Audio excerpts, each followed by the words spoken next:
Assalamualaikum əziz izləyicilər. Ailə münasibətini ən dərin, ən gözəl şəkildə ifadə edən Quran ayələrindən biri budur. Qadınlar sizin üçün libasdırlar. Siz də onlar üçün libassınız. Bəqərə surəsinin 187-ci ayəsidir. Necə gözəl səslənir belə. İlahi kəlam belədir də. Obrazlı şəkildə buyurub yaradan. İndi aydın məsələdir ki, ayənin zahir və batin mənaları vardır. Libas sözündə böyük mənalar yatır. Libas nə deməkdir ümumiyyətlə? Libas bilirik ki, nə üçündür insana? Libas örtmək üçündür, istidən, soyuqdan qorunmaq üçündür. Libasda elə bir sığınırıq. Libas eyni zamanda zinətdir, yaraşıqdır, bəzəkdir. İndi burada nə demək, zahiri məna çıxır. Deməli, istidən, soyuqdan libas sizi qoruyur. Siz də bir-birinizə həyatın çətinliklərində, həyatın sınaqlarında bir-birinizə dayaq olun, sığınacaq olun, qalı olun bir-biriniz üçün. Bir-birinizi qoruyun, istidən, soyuqdan qoruyun. Eyni zamanda bir-birinizin eyiblərini, sirlərini örtün, gizlədin. Bir-biriniz üçün örtük olun. Bir-biriniz üçün rahatlıq olun. Bir-biriniz üçün zinət, yaraşıq olun, bəzək olun. Bir-birinizin zinəti olun. Əlbəttə, insan bir-birinin zinəti necə ola bilər? Gözəl həyat sürən insan, xalq arasında hörməti olan insan, öz həyat yolları üçün də zinətdir də. Və gözəl ad çıxarır, filankəsin qızıdır, belə filankəsin həyat yoldaşı ifadəsi xalq arasında dolaşır. Bir-birinizə zinət olun, yaraşıq olun. Batini məna nədir burada? Bizim böyük Azərbaycan filosofu Əlləmə Təbətəbai Seyid Əl-Mizan təfsirində bu ayənin batinini özümüzün fitrətimizlə, varlıq fəlsəfəsilə izah edib. Yəni deyib ki, kişi qadın bir-birini tamamlayan varlıqlardır. İnsan tək halda natamamdır, yarımçıqdır. Biri o olmadan o biri kamala yetişə bilmir.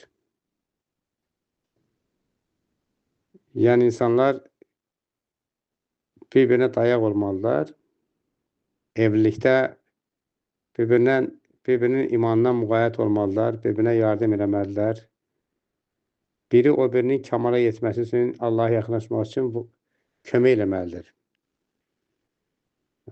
Bir-birinin libası olmaq bu mənadadır, batin mənada. Bir-birinin imandan müğayət olmaq ki, Allaha yetişə bilərlər. Ruh kamala yetişə bilsin. Deməli, ailə axirət yolunda bir sipər olmalıdır. Ailə səni Allaha yaxınlaşmalıdır. Ailə məgər səni Allahdan uzaqlaşdırırsa, əlbəttə o libas ola bilməz. Ailə 2 nəfərin tərbiyə məktəbidir. Ailə bizə deyir ki, sadəcə evlənməyin. Bu libas bədəni qoruyun ki, siz də elə ailə qurun ki, ruhunuzu qoruya biləsiniz. Ruhu qoruya biləsiniz. Gəlin görək, insan bu dövrümüzdə qorunur mu bu sirlər? Zamanımızda nə baş verir? Əlbəttə, yaralı yerimizdir bu bizim. Dünyada baxırıq, mediada, televiziya ekranlarında insanlar güya ailə düğünlərini açırlar, kimlərisə barışdırmağa cəhd edirlər. Əksinə, qüsuru, eybi örtmək əvəzinə aşkar edirlər.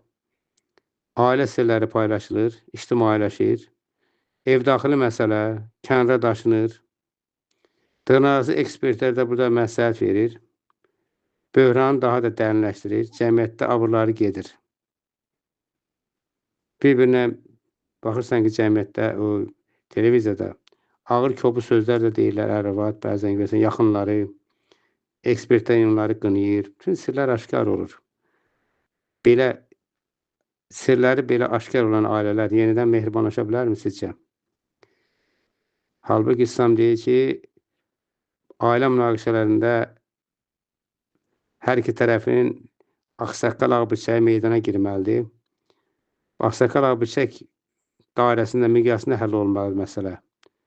Sənin nəslindən Ağsaqqal Ağbirçək yoxdurmu? Onlar müzakirə edirlər, dərdləri məsləhət verirlər, çözərlər bu düyünü açarlar. Sən bunu bütün cəmiyyətə faş edirsən, eybin aşkar olur, münaqişələr dərinləşir daha da.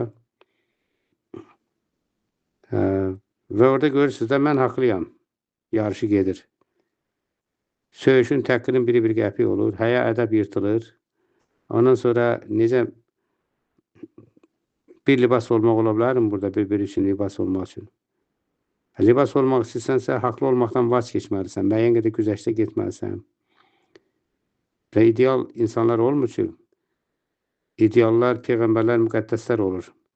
Sadə insanlar birləşib, müəyyən qüsurları var, bəziləri qəzəblə bir-birinin qəlbini yaralayır. Saçmalıqlar çoxdur əlbəttə. Bir-birinə güzəşt eləmək əvəzinə mən haqlıyam. Əlbəttə, mən haqlıyam yarış gedəndə da burada ailə də qalmır ki. Deməli, burada insan da başa düşür ki, pul var, ailə var, hər şey var da. Yəni, gəlin görək, bu libas elə maddidirmi ki? Libas bir ruhi ehtiyacdır. Sən ailə həyat quranda oğlanın pulunu, evini soruşursan, bəzən oğlan da qız tərəfin ata-anasını soruşur, görün vəzifədədirmi? Burada oğlanın pulu, evi axı bu daimi deyil, bu pul da gedə bilər, ev də əldən çıxa bilər. Bir soruş gör, oğlanın imanı necədir, insanlığı necədir, şəxsi keyfiyyətləri necədir, sədaqəti necədir, dəyanəti necədir? Olublar, pulu var, vəzifəsi var, sədaqəti yoxdur, sabah sənə xəyanət edəcək, sənə bir qəpik dəyər verməyəcək. Zahirə baxanda, belə evlənəndə əlbəttə sevgisiz, maddi təminatları nəzərə alıb evlənməyin də sonu elə olur da. Evin bünövrəsi birinci sevgidir, istəkdir. Bünövrə ki, maddi olsa, o maddi aradan gedən kimi ev də uçacaq, ailə evi də belədir də, ailənin mənzili başlarına uçacaq. İman məktəbi olmalı insan bir-bir üçün. Ailə tərbiyə məktəbi kimi baxmalıyıq, ailəyə iman məktəbi kimi baxmalıyıq. Bu belədir. Gördüyünüz kimi burada ailə böhranının səbəbi ölkəmizə aiddir. Bu həm də insanların həyat yoldaşlarının bir-birinin libas kimi görməməsi, qoruyub tamamlamamasıdır.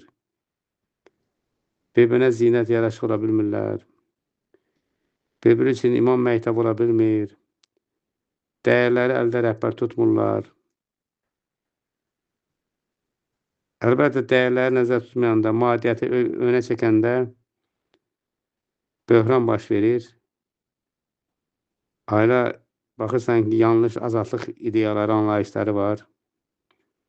Cütlük. İdeal ailələri izləyirlər bəzən mediada, müqayisə edirlər, filankəsdə ideal ailə var, filankəs hər şeylə təmin edir yoldaşını, sənsə bunu vermirsən, mən xoşbəxt deyiləm. Xoşbəxtlik elə təkcə maddiyyətə deyil ki, çox maddi cəhətdən təmin olunmuş ailələr var ki, özlərini xoşbəxt hesab eləmir. Napolyon demişdi,